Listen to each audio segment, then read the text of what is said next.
Sot do të flasim për një temë mjaft sensitive, siç është ajo e bazave nën-toksore të ndërtuar nga ne në bashkëpunim me raca jashtë-toksorës. Ekziston një intervistë e një personi që quhet Thomas Edwin Costello, i cili ishte oficer sigurie në bazën Dulce në New Mexico. Një vit pas intervistës, Costello u zhduk. Intervista përbëhet prej 40 pyetjesh dhe do të përpiqem të jem sa më i saktë në përkthim. Le të fillojmë. Kur është ndërtuar sakt niveli i sipër dhe ku ishin njerëzit në Archuleta, vargmale këto të quajtur vargmale aliene, midis Colorados dhe New Mexicos. Kam dëgjuar se projekti Dulce filloi në vitet 1937-38 dhe është zgjeruar me kalimin e viteve. Punimet e fundit mbaruan në 1965-66 dhe baza lidhet me tunele me Page, baza e Arizonës, e cila është një nga bazat më të vjetra.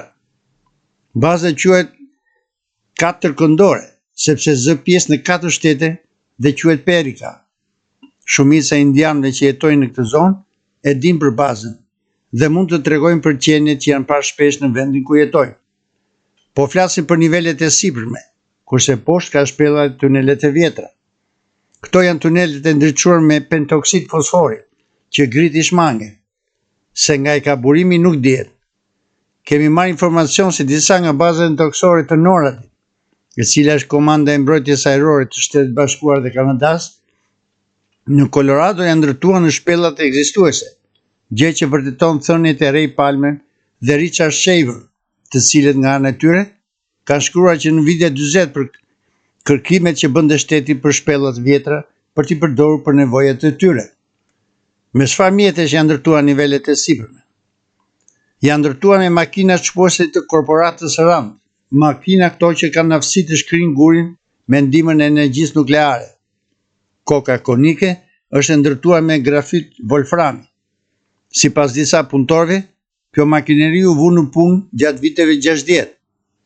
Ka seksione si janë tunelet e Shuttle, tren kyç shpejtësisë lartë, që janë formuar me ndihmën e makinave moderne për ndërtim e tunelesh, të cilët e lejojnë murin të jetë i butë. Muret e përfunduara të tuneleve duken si xhami zi i lëmuar. Kush e ndërtoi Dulce bazën? Shpellat si fillim qenë produkt natyror dhe drakot i kanë shfrytzuar me shekuj. Më vonë shpellat u zgjeruan me anë të korporatës Rand. Shpellat e Dulces për nga madhësia konkurrojnë me shpellat Carlsbad të Gjermanisë, të cilat janë më të mëdha në botë.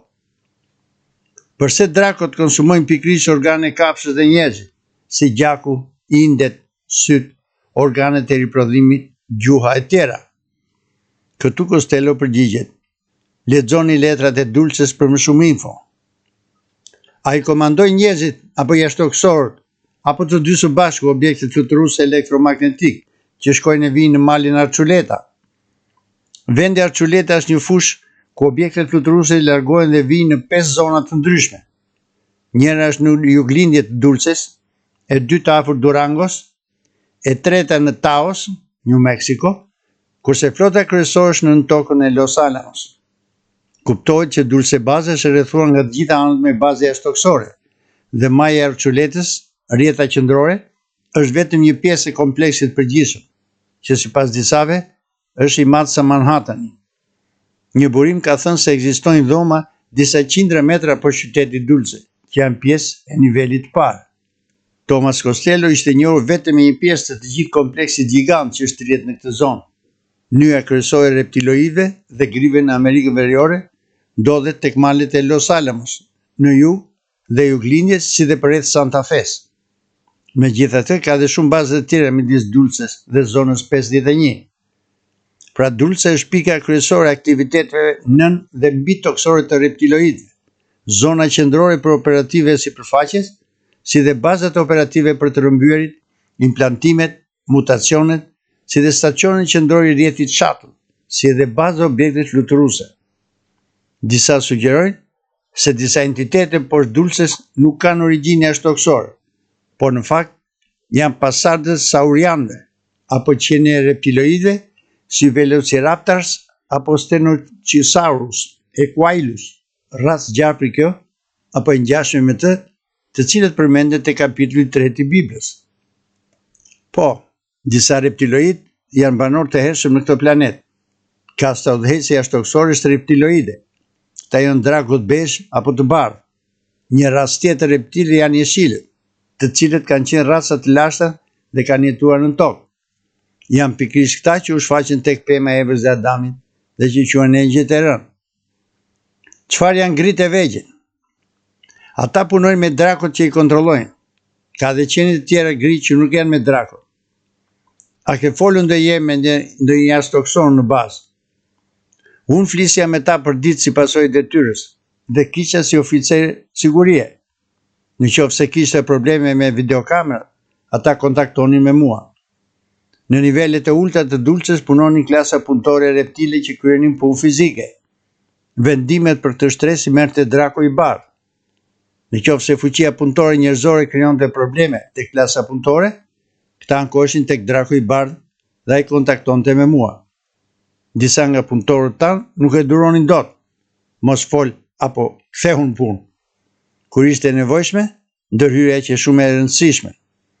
Më shumë probleme krijonin punëtorët njerëz, të cilën ngatroheshin afër veshjeve aliene, një karakteristikë njerëzore kjo. Shumë herë kanë thyer kufijt dhe janë futur në zona të ndaluara. Shpesh më është dashur të kërkoj zyrtarisht kthimin e punëtorëve tanë. A ekzistojnë baza të tjera që janë të lidhura me rrjetin shuttle dhe ku janë hyrjet? Gjithandej, ato përshkojnë gjithë botën si autostrada pafund, vetëm se janë në tokë. Në Shtetet e Bashkuara ka autostrada në tokë njësoj si në sipërfaqe. Qarkullojnë makina elektrike, kamion, autobus. Ekziston edhe një mënyrë tjetër qarkullimi për udhëtarët dhe mallet që quhet sistemi global në tokë. Ka pika kontrolli midis shteteve. Ekzistojnë edhe tuba për shuttle që lëvizin me shpejtësi të madhe duke shfrytzuar elektromagnetizmin apo teknologjinë me vakum. Është shpejtësia më e madhe se shpejtësia e zërit, 1235 km/h. Hyrjet zakonisht janë të kamufluara me rër ose punime minerale. Disa hyrje të tjera janë në baza ushtarake. Numri më i madh i hyrjeve ndodhet në New Mexico dhe Arizona. Pastaj vjen Kalifornia, Montana, Idaho, Colorado, Pennsylvania, Kansas, Arizona dhe Missouri. Florida dhe Dakota e Veriut kanë hyrjet më të pakta. Në Wyoming ka rrugë që të çon direkt në autostradën nën tokë. Nuk është në përdorim, por mund të aktivizohet me shpenzime minimale. Kjo rrugë gjendet pranë liçenit Brooks. A ka baza tek shteti i Utah's? Pyetja u bë për arsye se Thomas i përmendi disa baza përreth Utah's, si Colorado, New Mexico, Arizona, Nevada dhe Idaho, të cilat janë të lidhura, por pak foli për shtetin e Utah's, ku sipas disa burimeve ekziston bazë që shtrihet direkt me sistemin më të madh të shpellave natyrore të Amerikës Veriut, të cilat janë jashtëzakonisht të thella, duke arritur deri tek Western Rockies, si dhe poshtë Bonneville Basement. A keni dëgjuar diçka lidhur me strukturën nëntokësore brenda maleve Wasatch, cilat janë 3636 metra të larta? Salt Lake, zona Lake Powell, Dark Canyon, Dong Way, Modena, Vernal, të gjitha kanë dalit të tyre. Ka zëra për tunelet e lashta të gjetura gjatë gërmimeve për qendra tregtare në qendër të Salt Lake City. Ka histori të ndryshme për këto tunele. Kemi kërkues që hynë dhe nuk dolën më kurrë. Raportime për njerëz hardhuca që jetojnë në labirinte. Histori për grit që punojnë me njerëzit në struktura gjigante. Raportime njerëzit që janë pjesë e mbretërisë së Agartës Aziatike, të cilët kanë koloni brenda tuneleve dhe shpellave dhe që janë në konflikt me reptilët, grit dhe grup njerëzit fashist nga rrjeta e qyteteve në tokë poshtë New Schwabenland në Antarktik. Kemi raportime për tunelet e ndriçuara në të cilët kalon lirshën kamioni.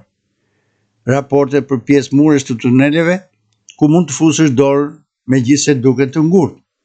Ka dhoma një ndriçim fosforescent, jeshil të çuditshëm. Njerëz të grabitur në sipërfaqe dhe të sjell poshtë në takime të gjithë llojet e jashtëtoksore. Disqe që duken nga malet në lindje dhe që sulmojnë UFO që vinë. Kemi edhe dy histori të tjera. Një punëtor një tempulli mormon hyri në tunelet poshtë qendrës tregtare në Salt Lake City dhe papritur përballë me një njerëz ardhues që u përpoq ta sulmojë, por punëtori arriti të largohet nga tunelet e shumta që të çonin tek bodrumet nëntokësor të tempullit. E njëjta histori tregohet në Perëndim, ku ekziston një kish me një depo të madhe nëntoksore poshtë maleve granite, në kanionin Little Cottonwood, brenda niveleve të larta të rrjetit të shpellave. Fashistët e CIA-s dhe Grit u futën brenda dhe morën kontrollin mbi pjesën më të madhe të shpellave, duke urdhëruar njerëzit që kishin varre të kalonin në zona të caktuara, duke thënë se qeveria e Shtetit Bashkuara do t'i shfrytëzojë për nevoja sigurie dhe është detyrë e tyre patriotike që të ruajnë këtë sekret. Varianti i dytë flet për një vendali që hyri në tunel pranë sallës kinemas në Crossroad Mall, në jug të tregut ku ndodhet tempulli. Gjatë gërmimeve, punëtori hyri brenda dhe u përballë me një njerëz gjarpër, i dha vrapit dhe i tregoi miqve se ç'kishte parë. Policia dhe FBI shumë shpejt bllokuan hyrjen. Një histori tjetër tregon për një të ri që së bashku me një shok thyen hyrjen pranë tregut dhe mapos. Shkuan deri tek një kanal vertikal që kishte 5 dhoma të vogla njëra pas tjetrës dhe tek dhoma përdhese tuneli ygor të çonte tek një hapësirë madhe në të cilën ndodheshin ngrit. Ata funksionojnë si një pjesë kolektivi apo mendje kolektive që është shumë më komplekse se sa ashtar apo astarte kolektiv, nga të cilët shumë agartian vareshin. Reptilet individual që funksionojnë të pavarur nga kolektivi Draco mund të bëhen me raste të joshur nga humanoid që nuk jetojnë kolektiv, siç janë disa të joshur nga botët andopleiadiane.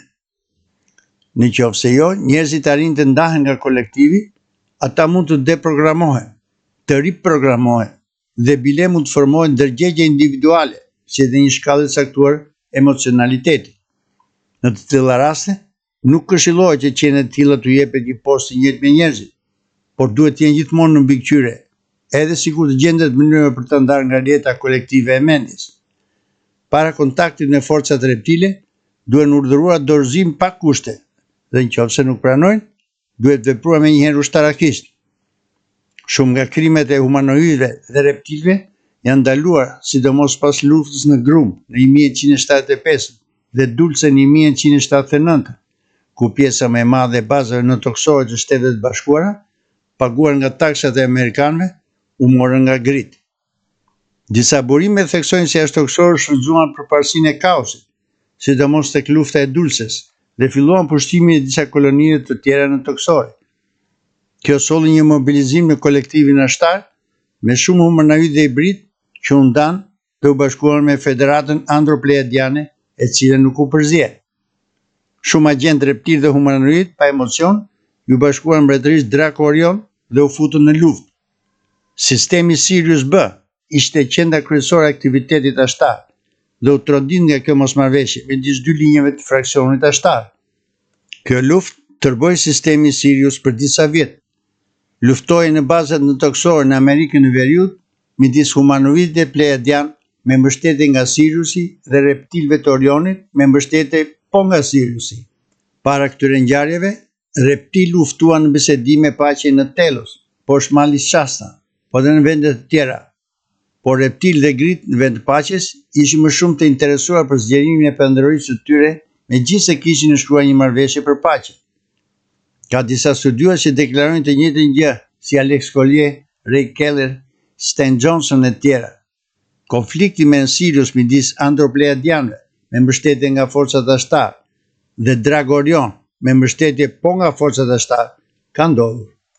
A është mali Archuleta sistem shuttle i lidhur me sistemi shuttle që shtrihet nga mali Shasta në Kalivërinë Veriore? Po, mali Shasta është vendi kryesor i takimit të alienëve, racës vjetër, racës reptile dhe njerëzve.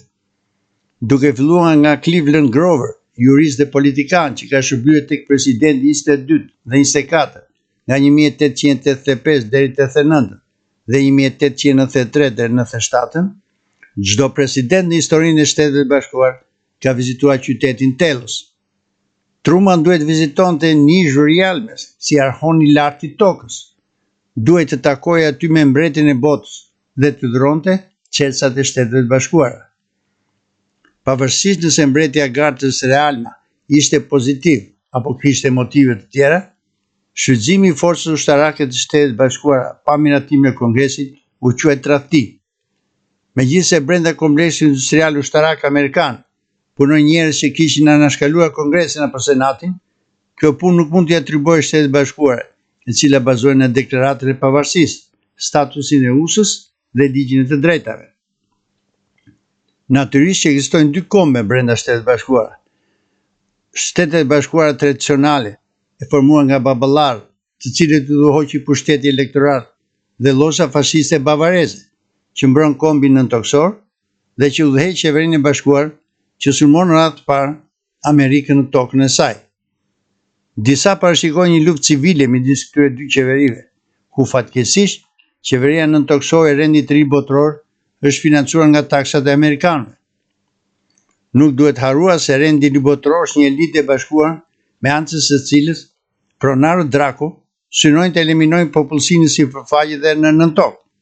Sipas një dëshmie nga Marina, masonët e shkallës 33, ndërkohë që ekzistojnë disa gradë mbi 33, që kontaktojnë direkt me qenjet Draco dhe që janë pjesë e llozhës interplanetare, synojnë të fusin në konflikt krahun e majt me të djathin në përshpella, duke sjellë depopullimin në tokë dhe duke sjellë kështu dominimin total të Draco-bavarianëve në të dy botët.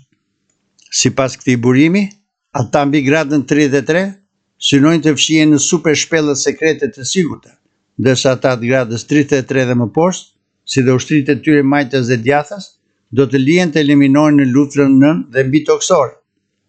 Ndoshta dikush nga grada mbi 33 masonerisë synojnë të mbijetojnë holokaustin në 3 bazat e tyre në Hënë dhe Mars, nëse këto baza janë akoma aktive. Rrënjët e kësaj teorie zën fill në Bavari, pikërisht tek Hegel. Gjarpri legjendar ka 2 krah, të cilët i kontrollon vetë gjarpri. Lufta do të bëhet midis judeo-kristianëve, bazuar në kushtetutën e Shtetit Bashkuara, dhe kultit luciferian, bazuar në mbretërinë e socialistëve bavarian. Të dy krahët janë krijuar në mënyrë makiavelike nga ana e elitës së zezë bavareze që të krijohet kaos në botë. Ekzistojnë fakte se bashkëpunimi me reptilët ka filluar me kultin luciferik në Bavari dhe më vonë u transportua dhe në Shtetet Bashkuara me ndihmën e infiltrimit të urdhit skocez dhe përthamës fashiste në Soacia. Natyrisht që reptilët kanë ekzistuar shekuj më parë dhe kanë jetuar poshtë Amerikës Veriore, por marrja masive e sistemeve nëntoksore nga ana e reptilëve ka filluar 100 vitet e fundit. A kanë qenë në kontakt me jashtëtoksorët mason dhe lirë të nivelet lartë, rozikrucianët apo jezuitët, dhe a kanë qenë të përfshirë në objektet nëntoksore? Kjo pyetje u bë sepse shumë lozha masonike nga 1776 u infiltruan nga Illuminati bavarian. Shumë mason kanë qenë të kontrolluar nga Illuminati bavarian mbi nivelin e 33 të rritit skocez, që sipas autoritetit Rebold, urdhri mund të ndiqej pas në kohë deri te kolegji jezuit Clermont në Paris. Urdhër që propagandonte asgjësimin e pavarësisë kombëtare në këmbim të shtetit botëror, shkatrimin e feve, sidomos grupet judeo-kristiane, si dhe shkatrimet e strukturave familjare në këmbim të kontrollit shtetëror të fëmijëve e tjera, si kundrapesh të urdhit masonik protestanto-kristian të Yorkut, të cilin urdhri skocez përpiqet ta shkatërrojë që ku hyrin masoneri. Kjo pyetje bazohet gjithashtu tek pohimet e një personi që ish mason i shkallës 33, që është dhe baza qendrore e urdhit skocez në shtëpinë Temple, që ndodhet aty ku rrugët formojnë formë pentagrami. Vetë ndodhet në pjesën veriore të pentagrami, njësoj si në Washington DC, ku ndodhet një mal me shenja për adhurimin e gjarprit, në formë murale, gdhendjes, statues dhe që përfaqësojnë figura gjarprish. Në fakt, siç më ka thënë një burimi im, jo vetëm që ekzistojnë 3 shkallë mbi 33, por vetë shkalla 33 ka 2 ndarje, 33 dhe 33 plus. Në të shkuarën, kur personi arrinte në shkallën 33, i jepnin Biblën ose kryqin, të cilët personi duhet i përshtynte ose në një formë tjetër të mos respektimit. Në qoftë se nuk pranonin, i thoni se ka bërë zgjedhjen e ndur dhe vendosnin bërthamën e jashtme të shkallës 33, duke bindur që kishte hyrë. Në qoftë se do të tregonte mungesë respekti, i thoshin të njëjtën gjë, por hynte në rrethin e brendshëm të shkallës 33+, që është një hap përpara për nivelet e tjera që janë në kontakt me reptilët humanoid të llozhave jashtarian, ose dek të kultit të gjarprit në planetet e tjera, në qytetet nëntoksor, ose ndoshta edhe në dimensione të tjera. Një nga burimet më ka thënë se George Herbert Walker Bush, i cili në një periudhë që kreu Majestic 12, kishte gradën 32, megjithëse mund të ketë më vonë edhe grada më të larta. Ai që ndodhet në maj quhet udhëheqësi i mbretërisë drakoniane. Por kjo është një pyetje komplekse dhe nuk dua të komentoj më shumë. Nuk jam mason dhe as antar një grupimi të fshehtë kësaj vllazërie. Ekziston një organizatë të Shtetit Bashkuara që unë jam antar. Ky grup quhet shpesh Njësia Qendrore. E kam kënaqësi të them se jam antar i Ligës Subgalaktike të Kostarikës. A qëndron ideja se CIA dhe jashtëtoqësorët kanë ndërtuar baza në Hënë dhe në Mars? E kam dëgjuar dhe unë, por nuk kam fakte. Jashtëtoqësorët kanë baza në hënat e Jupiterit dhe Saturnit. CIA funksionon edhe në shtete të tjera, por nuk kam dëgjuar kur që të punojnë në planet të tjerë. Në fakt duhet pyetur për NASA-n, që është nona e CIA-s e cila ka bazë në Dreamland në Hënë. A keni dëgjuar diçka apo parë fakte që tregojnë ekzistencën e niveleve më të ulta se ultra -7, niveli në bazën dulse? Po, ka shumë zëra, por kjo nuk do të thotë asgjë. Kam parë shkencorë të cilët mund t'i marrësh vetëm nëse ke leje umbra apo nivel më të lartë leje. Në atë bazë, unë kam marrë info vetëm nëse duhet të dija diçka. Niveli im i lejes që ultra 7. Disa thonë se shteti në hije i Shtetit Bashkuar ka prodhuar pjata fluturuese në bazë të eksperimenteve antigravitacionale, të cilat u zhvilluan nga shkencëtarë nazistë gjatë luftës së dytë. A keni dëgjuar diçka për këtë? Kur punoja në sigurinë fotografike, kam dëgjuar histori për këtë temë, por nuk kam parë fakte, megjithëse në një film të forcave ajrore duke një objekt fluturues i njëjtë si ai nazist me kryqin anër. Ekziston një letër e shkruar nga një person me inicialet RSM nga Pensilvania e datës 31/91. Kam një mal me filmime UFO, si dhe tokën e fshehtë të 1947-s. Tregon një oazë të zbuluar me klimë të ngrohtë në polin e jugut.